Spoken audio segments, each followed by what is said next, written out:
Hola, muy buenas tardes. Disculpas por el atraso. Muchísimas gracias a todos los que se mantuvieron conectados para esperar este webinar que es liderado por la doctora Juliana Salas. Ella es especialista en cardiología y vamos a hablar de un tema que creo que a muchas personas realmente le importa, que es la hipertensión. Gracias, doctora, de verdad, por sacar el ratito para contarnos más sobre este tema tan importante.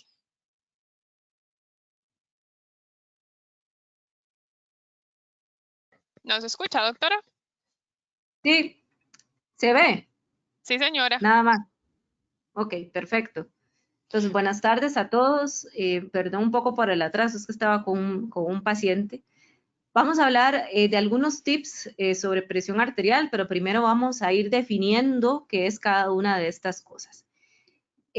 La presión arterial es algo que a nosotros nos enseñan desde que estamos en primer año, yo creo que de medicina, y es con respecto a que en realidad es la cantidad de sangre expulsada por el corazón en un minuto. Eso es realmente lo que significa la hipertensión arterial como tal. Entonces, cuando la sangre se expulsa durante una fase del corazón que se llama la sístole, nos da lo que llamamos presión arterial sistólica o la que conocemos como la presión de arriba. Cuando se da durante el ciclo cardíaco que se llama la diástole, da la presión arterial diastólica, que es la que llamamos la de abajo, ¿verdad? Entonces vamos a tener dos términos, sistólica y diastólica.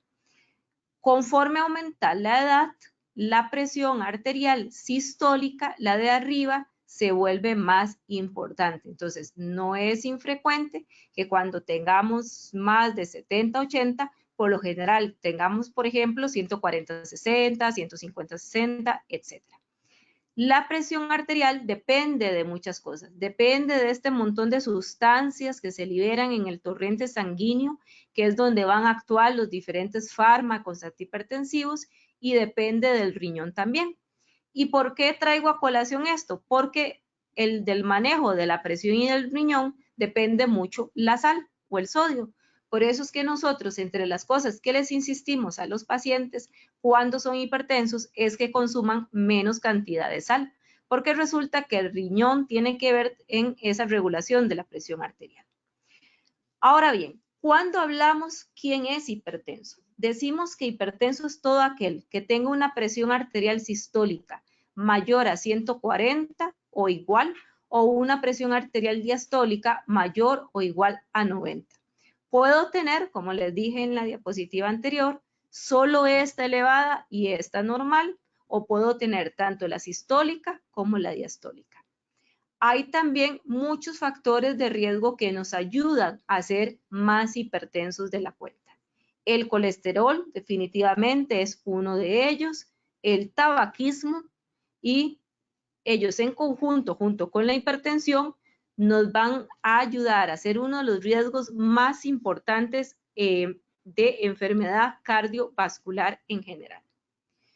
Entonces, la presión nosotros llamamos primaria aquella presión arterial en el que no existe una causa secundaria, es decir, es la típica historia de quien tiene familia que ha sido hipertensa, que ahora está ante un cuadro de estrés y comenzó a desarrollar hipertensión. Y existe una secundaria donde hay una serie de enfermedades que pueden causarnos hipertensión arterial, pero que claro está, hay que someterse a varios exámenes para uno estar seguros de que esa es la causa.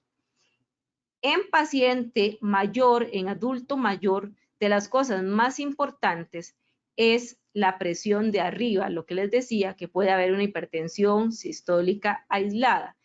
Y además puede haber una importante diferencia de las presiones en cuanto a los pacientes mayores durante el día. Es decir, a veces pueden pasar con presiones muy bajas, a veces pueden pasar con presiones muy altas.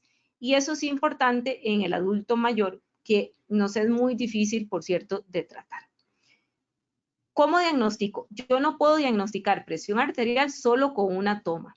Yo necesito al menos 3 determinaciones de presión arterial separadas entre sí en un periodo, ya sea durante una semana o por lo menos un par de meses o un mes. Por lo general, nosotros les decimos, yo lo que les digo es que se la tomen en diferentes horas durante una semana, todos los días, digamos, para hacer un diagnóstico más rápido y con eso nos ubicamos. Sí es importante que cuando nos vayamos a tomar la presión arterial, y esto tal vez es uno de los tips más importantes, es en qué momento es el apropiado para tomar la presión arterial. Bueno, existen factores que me pueden aumentar la presión arterial y darme un falso valor. ¿Cómo qué? Como haber fumado antes, como haber comido antes, como estar con ganas de orinar, como estar con dolor, como haber hecho ejercicio físico antes, como tener o tomársela sobre la ropa o que la ropa esté ajustada o en mala posición el manguito para tomarse la presión, que el paciente padezca de arritmias cardíacas, hay que tener cierta forma. Cuando los pacientes se la toman a nivel de clínicas versus cuando se la toman a nivel de casa, que eso nos puede dar ciertas alteraciones y darnos un fenómeno que se llama de la bata blanca, que es solo presión alta cuando están en un centro hospitalario.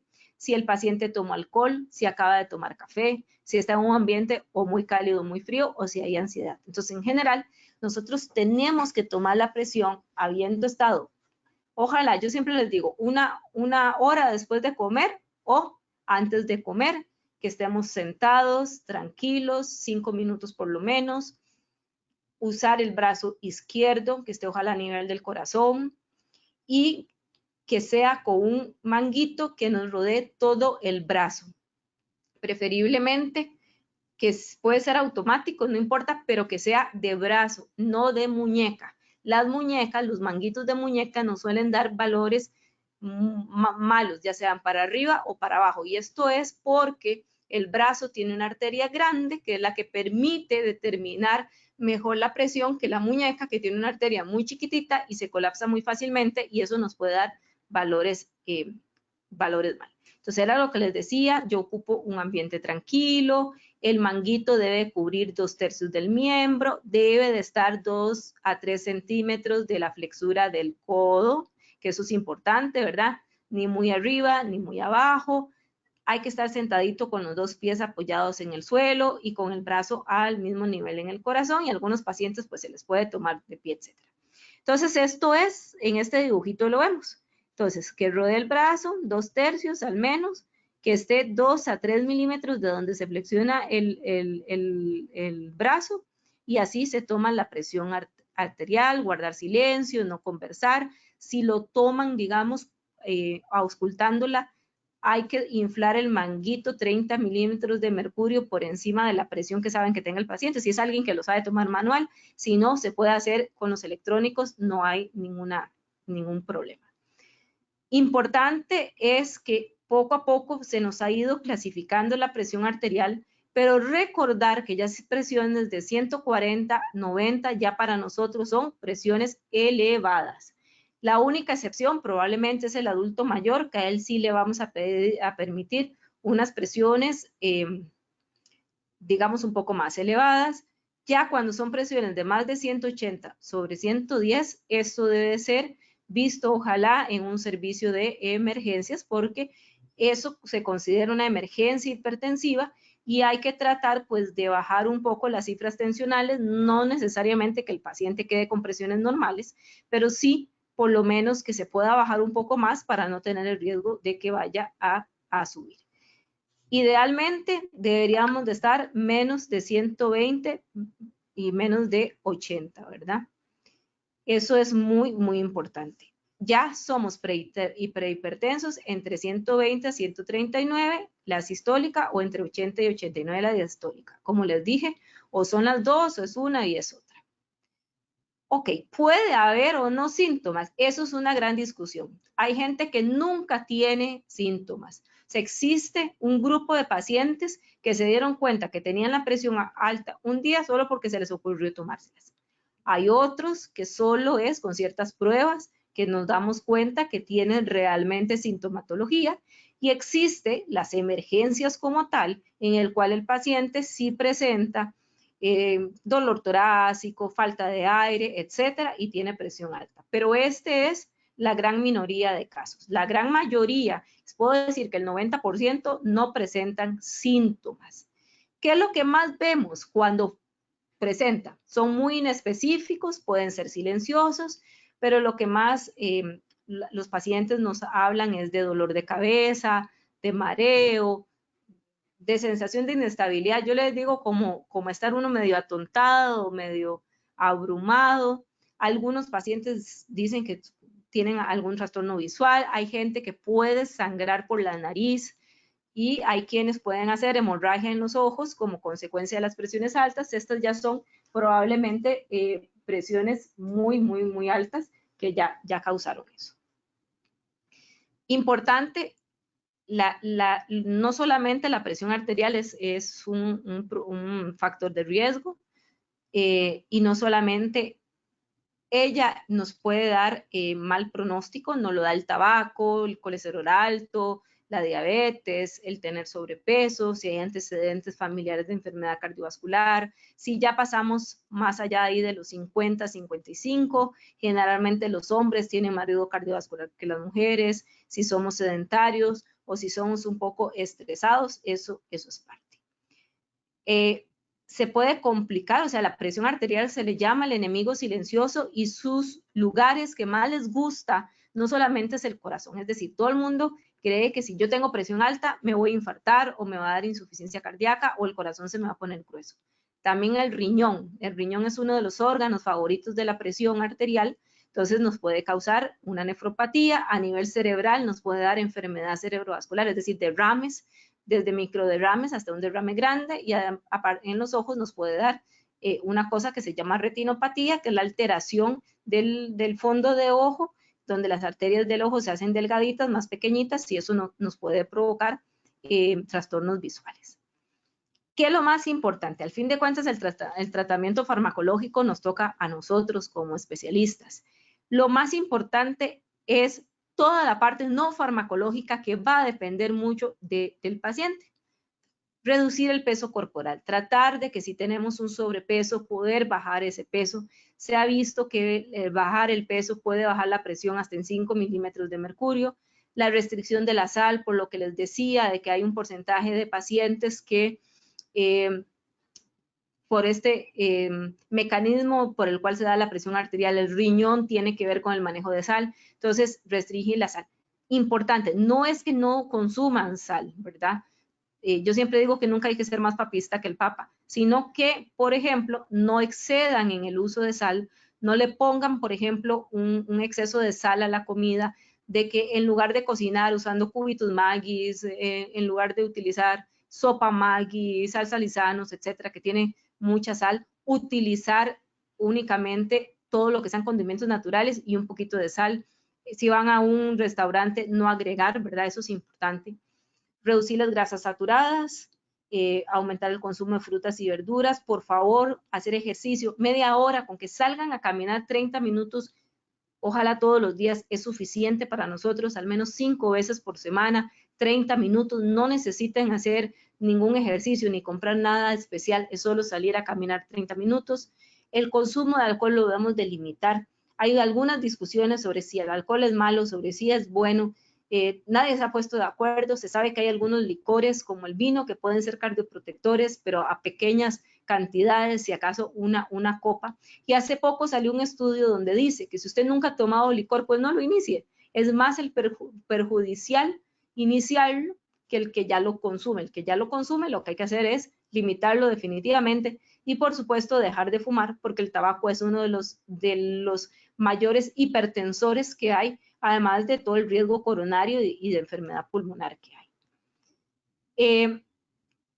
Esto es importante para los pacientes en general, y que esto nosotros lo ponemos como actuaciones de enfermería, pero es la educación que siempre decimos a las enfermeras que le debemos de dar, que es nuevamente que el paciente tenga una dieta verde, amarilla, que sea una dieta de colores. Esa es la dieta que sabe que se protege y que está rica y llena de antioxidantes, rica en potasio, ¿verdad? No abusar del alcohol. Y esto es un poco sobre los fármacos. Esto me lo voy a saltar. Algo que es importante y que debemos de tomar en consideración es qué debemos o qué exámenes debe hacerse el paciente hipertenso. Siempre tenemos que tener un electrocardiograma a mano para ver que no haya efecto de crecimiento del corazón por efecto de la presión arterial. Yo explico siempre que la presión arterial es como una pesa para el corazón, lo pone grueso y si uno lo deja que se ponga grueso, se hace grande como un globo, ¿verdad? Pero hay que saber diferenciar qué es un corazón grueso y qué es un corazón grande como un globo. Hacer siempre análisis de sangre donde nosotros vayamos a incluir colesterol, glucosa por todo el riesgo cardiovascular y orina. Recuerden que dijimos, y eso es importantísimo, el riñón es parte de los órganos que los puede dañar el corazón, que la hipertensión, perdón, y por lo tanto siempre se debe recomendar una orina normal y un examencito que se llama una proteinuria, ya sea una de 24 horas, que es la del tarro, o bien una que se llama microalbuminuria al azar, que es tomar una muestra de orina y uno revisar si esa muestra de orina tiene proteínas o no, solo para saber si el paciente realmente tiene problema o no de presión, de nefropatía por presión arterial. Yo creo que básicamente eso es lo que tenía de presentación, no los quería aburrir mucho. No sé si hay ahí algunas preguntas. Sí, doctora, perfecto. Vamos a dar también un tiempito para que puedan empezar a formular sus preguntas, porque a veces cuando ponen mucha atención, ¿verdad? No escriben, entonces vamos a esperar unos 5 minutitos. Y por mientras tenemos estas dos preguntas. ¿Cuál es la hora para tomar los medicamentos de la presión? Y si se puede tomar la fluoxetina con esos otros medicamentos. Ok, vieras que eso es una muy buena pregunta.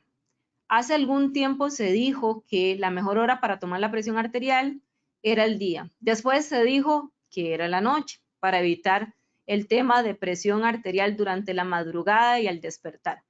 Hace poco, hace un mes, salió un estudio donde dice que no es importante el horario, que lo que es importante es la puntualidad y me explico al respecto. Si yo lo voy a tomar todos los días a las 10 de la mañana, todos los días a las 10 de la mañana. Si yo me la voy a tomar todos los días el tratamiento a las 7 de la noche, todos los días a las 7 de la noche. Lo otro es importante ver con el médico cómo es el comportamiento de mi presión, porque efectivamente hay quienes hacen más presión en la mañana que hacia la noche. Entonces, a esos pacientes les va mucho mejor si toman la presión en horas de la tarde-noche para que en la madrugada se compensen y al despertar no amanezcan hipertensos. Si son hipertensos, más bien durante las horas de trabajo, lo que se recomienda es tomar en las primeras horas de la mañana. Entonces, eso es importante discutirlo con el doctor. No hay problema con la fluoxetina. La fluoxetina es de los pocos medicamentos que son nobles y que no tienen efecto sobre el corazón. Entonces, se puede tomar junto con fluoxetina, no hay problema. Perfecto. Por acá preguntan qué tan grave es más bien la presión baja. Ok, la presión baja siempre es un tema. No existe como tal la presión baja. Es decir, si yo tengo una presión 90-60 y hago mi vida normal y corriente, eso es una presión normal para mí. La presión baja es más bien la manifestación de que tal vez soy hipertenso, estoy tomando un exceso de medicamento, con el exceso de medicamento estoy teniendo una presión 80-70 y me estoy sintiendo mal.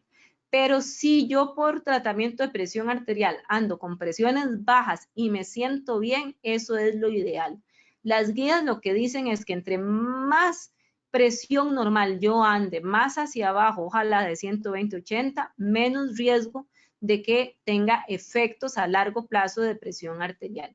Y como les digo, es diferente si el paciente toma tratamiento antihipertensivo, hace presiones bajas, estamos hablando de 90-60 para abajo y se siente mal. Ahí sí tenemos que reajustar o en adulto mayor, en donde sí no está indicado bajar tanto la presión, porque aumentamos el riesgo de caídas, de mareos, dolor de cabeza, etcétera. Pero si yo, por ejemplo, soy una persona joven y ando con presiones así, aunque me digan, es que su presión es baja, no, es la presión correcta para usted.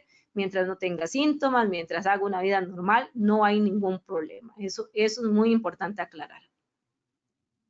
Perfecto. Por acá dice, soy hipertensa y tomo amlodipina, pero hay días que la olvido porque no me siento mal. Entonces pregunta, ¿está mal que yo misma me haga mi rol de tomar la pastilla? Esta señora, doña Maribel, tiene 56 años. Ok, no debemos dejar de tomar el tratamiento. Si hay la sensación de algún efecto adverso del tratamiento, es importante consultar. La amlodipina es un muy buen antihipertensivo cuyo mayor efecto secundario es que sí puede hinchar las piernas y eso puede muchas veces hacer que tengamos que suspenderlo, pero lo suspendemos y lo sustituimos por otro. Importante determinar si es que se siente mal porque tal vez la amlodipina no está haciendo lo suficiente para controlar la presión, es decir, todavía persiste con presiones altas o en el momento que se la toma está teniendo una caída muy abrupta de la presión. Entonces, si eso pasa, uno puede cambiar el horario o dividir el medicamento. Es decir, en lugar de tomarse la tableta completa, tomarse media en la mañana y media en la noche. Pero no dejar el tratamiento y tratar de objetivizar qué es lo que se siente y cómo están las presiones arteriales antes y después de tomarse el medicamento. Perfecto, preguntan, ¿un silbido en el oído podría ser un síntoma de presión alta? Perdón, otra vez. Un silbido en el oído, que si ese puede ser un síntoma de presión alta. No necesariamente, no necesariamente. Como estábamos diciendo, la presión muchas veces es asintomática. Igual, si sienten algo en particular y lo desean relacionar o que desean verificar si es presión arterial o no, lo que tenemos que hacer es hacer un mapa en la casa, es decir, tomarme la presión en la mañana, en la tarde, en la noche, al menos durante una semana. Y si hay síntomas, tratar de corroborar con esos síntomas, a ver si hay o no relación al respecto. Perfecto, dice, yo tengo presión alta, mi dolor de cabeza y mareos. Ok, pregunta, ¿mi dolor de cabeza y mareos en la madrugada se debe a la presión alta? Soy mujer de 70 años. Puede ser, de nuevo, hay que estar seguros de que eso sea un síntoma que correlacione con presión. Dolor de cabeza es lo más frecuente que vemos, pero no necesariamente es un síntoma relacionado a eso. Entonces, ante las dudas, como les digo, siempre por favor tómense la presión cuando tengan un síntoma de algo, porque eso a nosotros como médicos nos ayuda mucho a correlacionar si realmente es la presión o no la que está provocando el problema. Pregunta, ¿se puede tomar té de tilo? ¿O cuál, digamos, lo que entiendo es que está preguntando alguna solución alterna, ¿verdad? A la pastilla, té de tilo, o cuál le sirve para esa ansiedad y esa tensión que provoca tener la enfermedad, ¿verdad? Sí se pueden usar, digamos, ansiolíticos o medicamentos para bajar la ansiedad. Hay algún grupo de pacientes que hacen cuadros ansiosos relacionados y que pueden ayudarnos a dar picos de presión arterial. Por lo tanto, sí pueden ayudarnos de nuevo sin dejar el tratamiento, ¿verdad? Son ayudantes, pero no sustitutos del tratamiento. Y la razón por la que no son sustitutos es que los tratamientos antihipertensivos actualmente tienen mucha protección cardiovascular, protegen corazón, protegen vista, protegen riñón. Entonces pueden ser ayudadores y eso nos puede ayudar a que estemos mejor. A veces tenemos que dar ansiolíticos porque hay un tema de ansiedad importante en el paciente, ¿verdad? Entonces, sí, yo no le veo ninguna contraindicación siempre y cuando no dejemos los medicamentos a un lado. Preguntan por acá, ¿qué opina usted del Nevilet? Del Nevilet. El Nevilet es un metabloqueador, es un tratamiento que digamos, no necesariamente se utiliza para hipertensión, pero en pacientes que se les comprueba o se les supone que la hipertensión es causada porque tienen una descarga de adrenalina muy alta, porque son muy tensos, muy ansiosos, generalmente esas pastillas nos pueden ayudar a contrarrestar eso y el paciente entonces se puede controlar mucho mejor. Bueno, vamos a leer las dos últimas. Dice, buenas tardes, tengo 36 años, tomo furesemida y no veo mejoría, ya que, ¿verdad? Ella nota retención de líquido en los pies y cuando se toma la presión la tienen 139/80. Ok, la furosemida,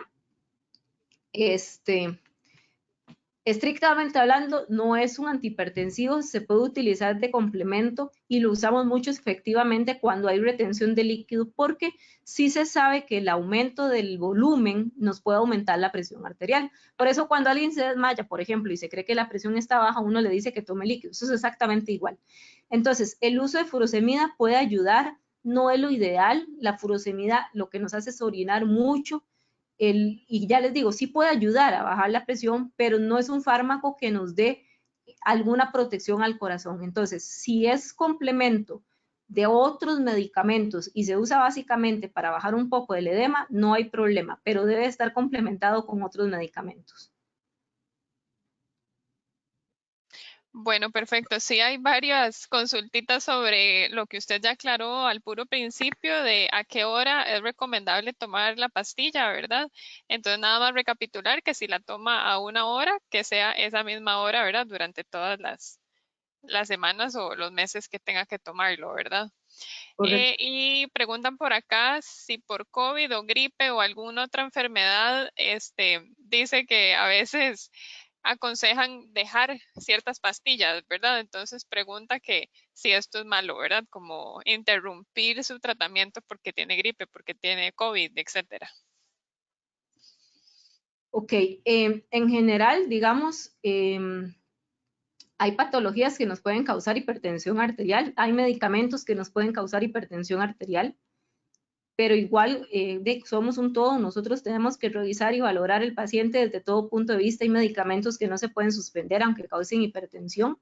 Entonces yo creo que eso es cuestión de uno sentarse, hablar, discutir y ver qué es la mejor opción para el paciente, porque hay que ponerlo todo en una balanza, ¿verdad? Pero siempre por eso es que uno les pregunta qué otros medicamentos toman, porque efectivamente hay algunos y algunas patologías que pueden aumentar la presión, pero digamos que uno lo que hace es ver cómo compensa una y cómo mejora la otra, básicamente. Y ya para cerrar, preguntan que cuando siente, digamos, como que se le sube mucho la presión, ¿verdad? Dice, cuando tengo presión alta en la noche, estando en la casa, ¿cómo la bajo? Porque dice que se siente muy mal, dolores de cabeza. Entonces ya me imagino yo la pregunta va dirigida en el momento de la crisis. Ok, para manejo de crisis de presión, en realidad lo que significa es que no está bien controlada. Eso es lo que significa. ¿Qué quiere decir? Que necesitamos, si ya es hipertensa, modificar el tratamiento, definitivamente. Y si no lo es, iniciarle un tratamiento, pero no debemos de acostumbrarnos a automedicarnos. Yo sé que se puede sentir muy mal. Prefiero en ese caso que se vayan a emergencias, que los valoren, que los vean, porque hay que saber bajar la presión. O sea, si alguien está en crisis de hipertensión, no se debe bajar la presión de un solo, puede ser contradictorio, puede causar infartos, inclusive puede causar derrames. Uno en crisis debe bajar la presión apenas un 25% de la presión que tenía el paciente en ese momento. Entonces, si se siente muy mal, si ve que no mejora, o a acudir a un médico para que le haga un reajuste del tratamiento o le inicie un tratamiento, o eventualmente ir a emergencias si fuera del caso. Nada más para agarrarme de esto que usted acaba de mencionar, aquí dicen en qué casos se toma la aspirinita, ¿verdad? Porque es muy común como, sí, tome X, ¿verdad? Marca de aspirinitas y manténgase ahí. Entonces podemos tocar ese tema ya para cerrar. A la aspirinita es todo un tema, por cierto. La aspirinita no necesariamente se tiene que dar en todo hipertenso, se da en pacientes hipertensos con muy alto riesgo, porque la aspirinita se ha visto que con su uso crónico puede aumentar el riesgo de sangrado. Entonces, la aspirinita, no hay que hacerle caso al anuncio que después de los 40 para evitar un infarto hay que tomar una aspirina, porque no es cierto. Tiene su indicación. Hay pacientes hipertensos que no requieren tomarla, hay otros que sí, sobre todo lo que son diabéticos. Entonces, por favor, en ese sentido también consultar con su médico. Perfecto, doctora. Bueno, llegamos al final del webinar. Nada más quiero recordarle a todos los asistentes que esta grabación, ¿verdad? Este webinar se va a subir al canal de YouTube del Hospital Clínica Bíblica porque veo varias preguntitas que ya la doctora pudo, ¿verdad?, explicar anteriormente al inicio de la charla. Entonces, para no repetir, pueden, ¿verdad?, repasarla todas las veces que quieran y compartirla también con todos sus familiares. Así que, doctora, más bien, muchas gracias por el tiempito. Muchas gracias a todos los asistentes también. Muchísimas gracias a todos, que tengan muy buena tarde y gracias por esperarme y por sus preguntas que siempre son tan valiosas. Perfecto, Muchísimas gracias. doctora. Muy amable. Muchas gracias a todos. Feliz tarde.